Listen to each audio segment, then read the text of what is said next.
Coolant leakage ಆಗ್ತಾ ಇದೆ elbow ಒಳಗೆ. ಎಲ್ಬೋನ ಚೇಂಜ್ ಮಾಡಬೇಕು. Clutch plate ಬಿಚ್ಚಬೇಕು.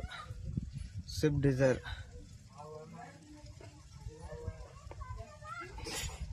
Gear box ಇಳಿಸಿದ್ದೇವೆ.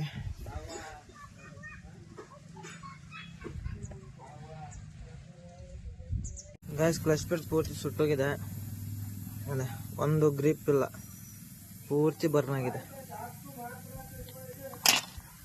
ಹೊಸ ಕ್ಲಚ್ ಪ್ಲೇಟ್,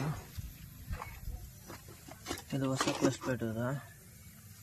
ಪ್ರೆಜರ್ ಪ್ಲೇಟು ಹೊಸದು. ಬೇರಿಂಗ್ ಚೆನ್ನಾಗಿದೆ, ಏನಾಗಿಲ್ಲ. ಎಲ್ಬೋ ಹೊಸದು ಹಾಕಿದ್ವಿ, ಎರಡು ಕ್ಲಿಪ್ ಹೊಸವು.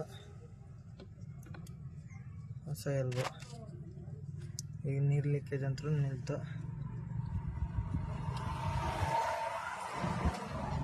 ಹಳೆ ಎಲ್ಬೋ ಇಲ್ಲೈತೆ, ಅದೇ ಹೊಡೆದೈತೆ ಇದು.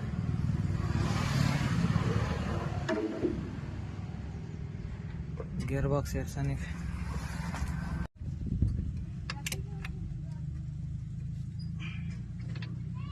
ಆಯಿಲ್ ಸರ್ವಿಸ್ ಮಾಡ್ತಾ ಇದ್ದೀವಿ. ಆಯಿಲ್ ಪೂರ ಕರಗಾಗ್ಬಿಟ್ಟಿದೆ, ಥಿಕ್ನೆಸ್ ಇಲ್ಲ ಅದ್ರಲ್ಲಿ. ಆಯಿಲ್ ಫಿಲ್ಟರ್ ಹೊಸದು.